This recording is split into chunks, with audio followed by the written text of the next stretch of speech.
Bismillahirrahmanirrahim. Assalamualaikum warahmatullahi wabarakatuh. Alhamdulillah. Alhamdulillahi rabbil alamin. Wa bihi nasta'in ala umurid dunya waddin.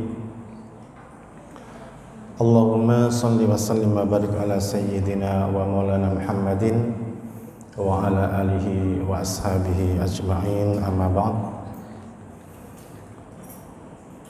Bapak Ibu jamaah sholat Isya dan nanti dilanjut dengan sholat tarawih yang saya muliakan, alhamdulillah, pertama-tama marilah kita senantiasa meningkatkan rasa syukur kita, rasa terima kasih kita kepada Allah Subhanahu wa Ta'ala atas semua nikmat yang tiada henti-hentinya diberikan kepada kita semua. Mudah-mudahan setiap nikmat yang kita terima ini mampu semakin mengantarkan kita kepada Allah. Kita gunakan dengan sebaik-baiknya sehingga menjadi nikmat yang penuh dengan keberkahan. Amin Allahumma amin. Salat dan salam kita aturkan kehadirat Nabi kita Muhammad sallallahu alaihi wasallam, yang karena perjuangan beliau kemudian sampailah Islam itu kepada kita semua, alhamdulillah. Maka sebagai wujud syukur kita kepada beliau, jangan lupa kita memperbanyak sholawat kepada beliau. Allahumma sholli wa sallim wa barik alaih. Jamaah yang dirahmati Allah, tema malam pada hari ini adalah tentang iktikaf. Iktikaf. Sebenarnya tema ini itu pas kalau dibawakan di tanggal 21, jadi tepat masuk 10 hari terakhir. Ini sudah malam yang ke-24, berarti kita sudah lewat 3 harian. Tapi enggak apa-apa. Jamaah yang dirahmati Allah, memasuki 10 hari yang terakhir itu, kalau dalam satu pertandingan, diibaratkan satu pertandingan itu berarti kita sudah memasuki babak final. Kita ini berada di babak final.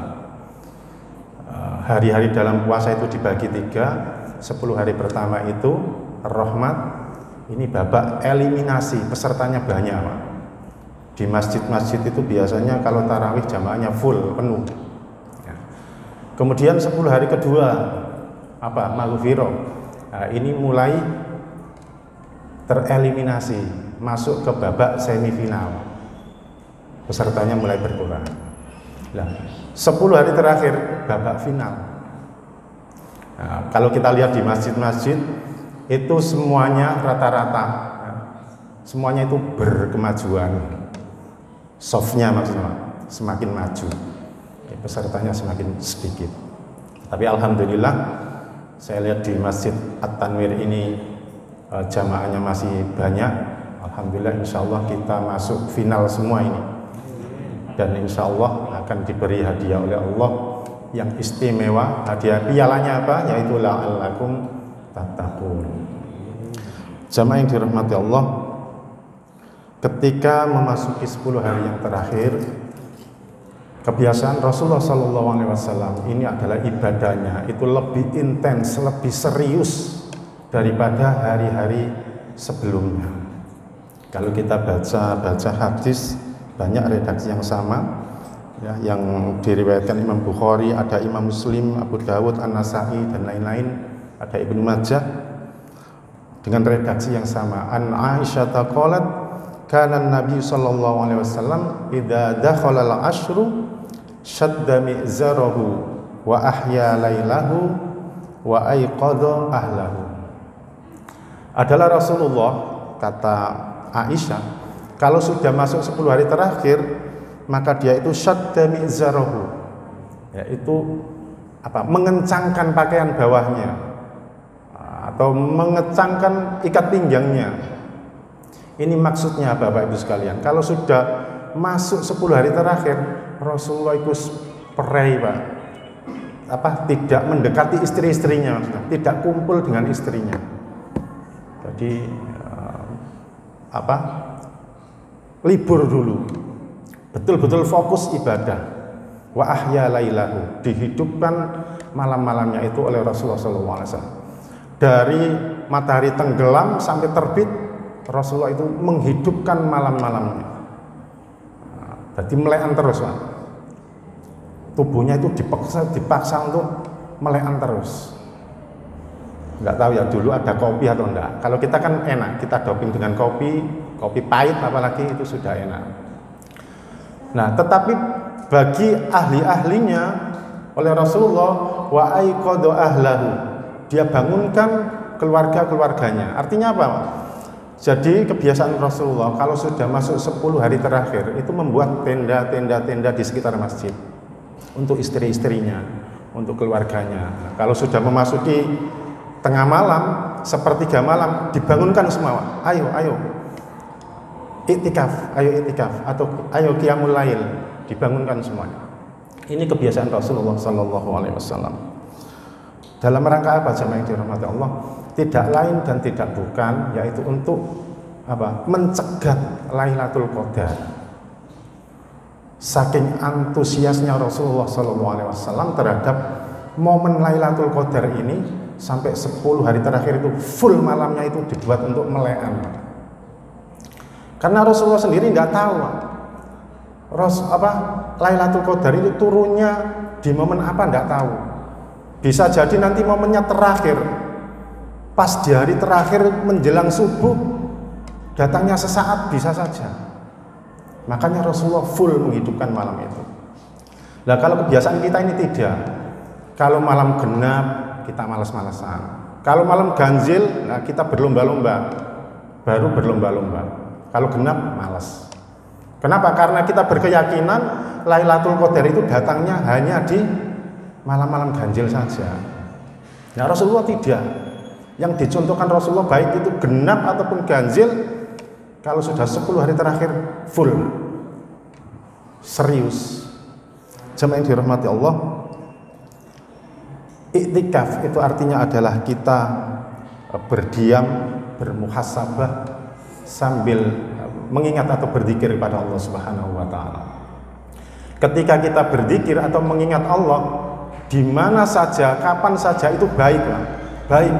Tetapi yang terbaik menurut Allah adalah ketika kita mengingatnya berzikir di masjid.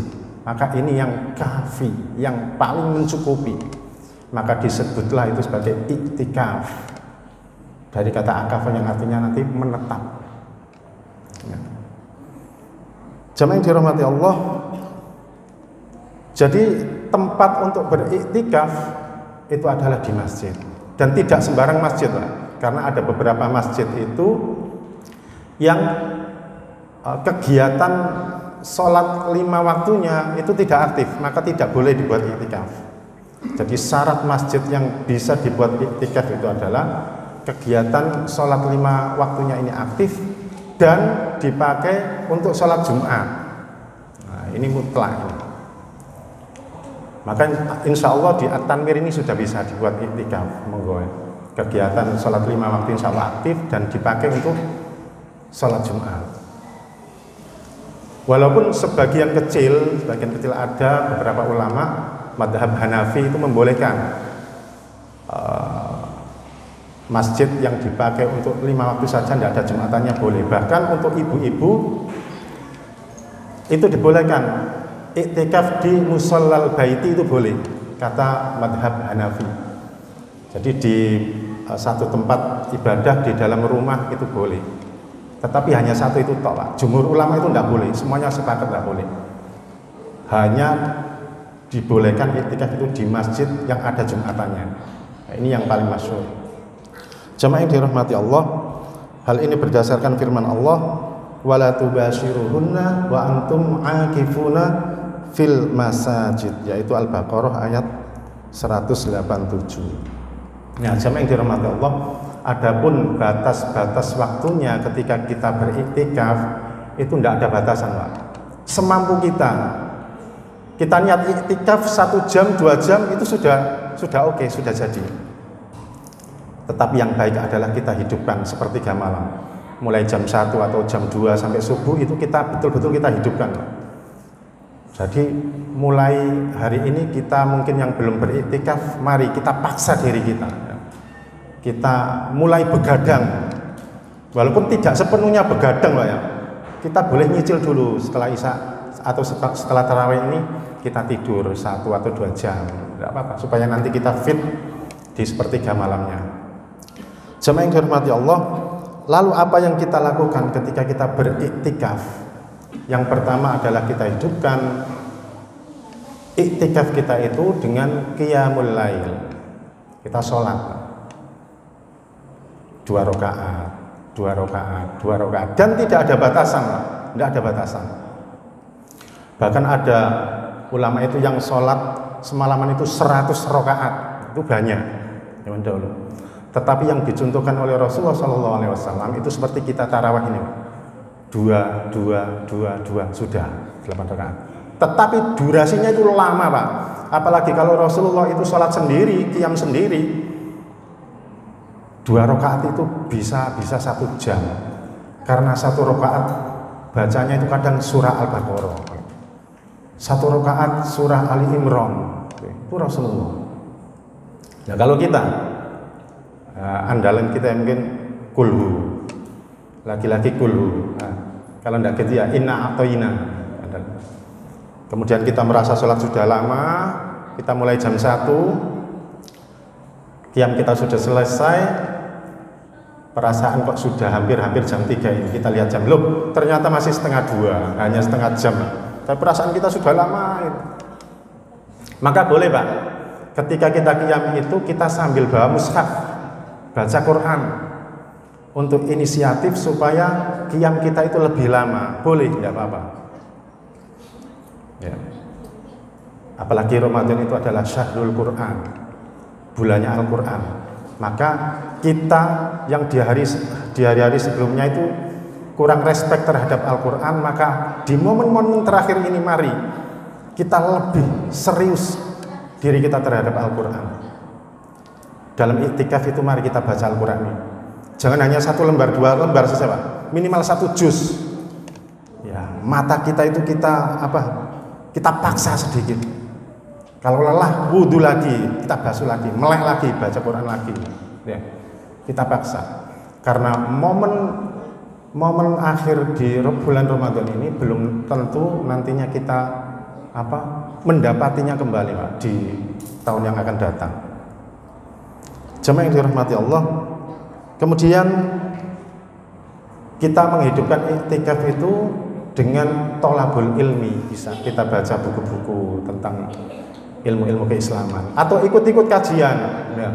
Kajian pada subuh, kajian jelang berbuka ya, banyak model-model kajian, kita ikuti semuanya dalam rangka tolabul ilmi ketika kita beriktikaf. Jamaah yang dirahmati Allah, kemudian kita hidupkan iktikaf itu dengan wirid dan zikir. Kita sudah capek sholat, kita ganti wirid dan zikir ya. Dan wirid dan zikir ini Pak, jangan kita baca asal baca saja, sebab kalau kita asal baca saja itu nanti kita pasti akan dikalahkan dengan rasa kantuk kita, tahu-tahu sudah ngantuk lagi. Tetapi kalau kita target, saya harus beristighfar minimal 100, nah itu baru bagus Pak. Astagfirullahaladzim, astagfirullahaladzim, atau 1000 lebih bagus lagi. Kita istighfar 1000 dengan durasi seperti itu, insya Allah tidak sampai 1 jam, setengah jam lebih sedikit lah itu sudah selesai. Kalau tidak percaya monggo dicoba dipraktekkan. Tahlil, kita baca tahlil Pak. Afdhalul dzikri la ilaha illallah. Maka di momen-momen akhir Ramadan ini jangan lupa tahlil itu kita perbanyak ya. Kalau di saudara-saudara kita ini itu sudah terbiasa baca tahlil 100 kali, itu terbiasa. Kita mungkin yang kurang terbiasa 100 kali itu sudah terasa banyak. Tapi mari kita paksa diri kita. Tahlil ini wirid yang wajib kita baca di momen-momen akhir bulan Ramadan. Tahlil la ilaha illallah, la ilaha illallah. Jangan terlalu cepat Pak. Jangan terlalu cepat, juga jangan terlalu lambat, ya biasa-biasa saja. Yang penting kita tadabburi dan kita target. Kalau bisa minimal itu 100 semuanya. Istighfar 100, sholawat 100, tahlil 100, takbir 100, tasbih 100, dan lain sebagainya. Nah, setelah itu kita isi juga iktikaf kita itu dengan doa. Dan ini yang paling penting, doa. Doa dengan bahasa apa saja boleh, bebas. Bahasa Jawa monggo, bahasa Indonesia oke. Tetapi yang paling disukai oleh Allah ketika kita berdoa, kita mampu berdoa dengan bahasa Arab. Apalagi bahasa Arabnya itu yang ma'thur, dicontohkan oleh Rasulullah atau para sahabat. Itu yang paling disukai oleh Allah Subhanahu wa taala. Ibaratnya kalau ada orang datang kepada kita minta sesuatu itu, sama-sama anak muda misalkan, yang satu pakai bahasa ngoko kepada kita itu enggak boso, pakai bahasa ngoko. Tapi yang satunya itu santun, Pak. Pakai kromo inggil, kromo halus, maka kita respect yang mana? Pasti akan lebih respect yang pakai bahasa kromo itu tadi. Nah sama, orang yang berdoa dengan bahasa Arab, apalagi bahasa Arabnya ini dicontohkan oleh Rasulullah, Allah insya Allah akan lebih respect berkali-kali lipat daripada hanya sekedar kita berdoa dengan bahasa kita. Maka ini menjadi perhatian bagi kita, Bapak Ibu sekalian. Jangan sekali-kali kita benci dengan bahasa Arab. Ya, karena bahasa Arab ini bahasa yang dicintai oleh Allah. Bahasanya Al-Quran. Kita sholat pakai bahasa Arab. Ya. Adzan juga pakai bahasa Arab. Kok bisa-bisanya ya? Ada sebagian dari kita kemudian benci dengan bahasa Arab. Nah, ini na'udzubillah. Jamaah yang dirahmati Allah, berdoa kalau bisa dengan bahasa Arab. Dan puncak dari doa itu adalah kita baca doa sebagaimana yang diajarkan oleh Rasulullah, yaitu apa doanya Pak untuk mendapatkan Lailatul Qadar. Allahumma innaka afuwun tuhibbul afwa fa'fu anni. Allahumma innaka afuwun tuhibbul afwa fa'fu anni. Ini kita baca Pak, berulang-ulang. Juga harus kita target minimal 100 lah kita baca setiap malamnya. Ada juga redaksi yang lebih panjang. Allahumma innaka afuwun karim tuhibbul afwa fa'fu anni. Monggo. Dan kalau kita mampu mendawamkan doa ini setiap malam, insya Allah jiwa kita akan dibersihkan oleh Allah.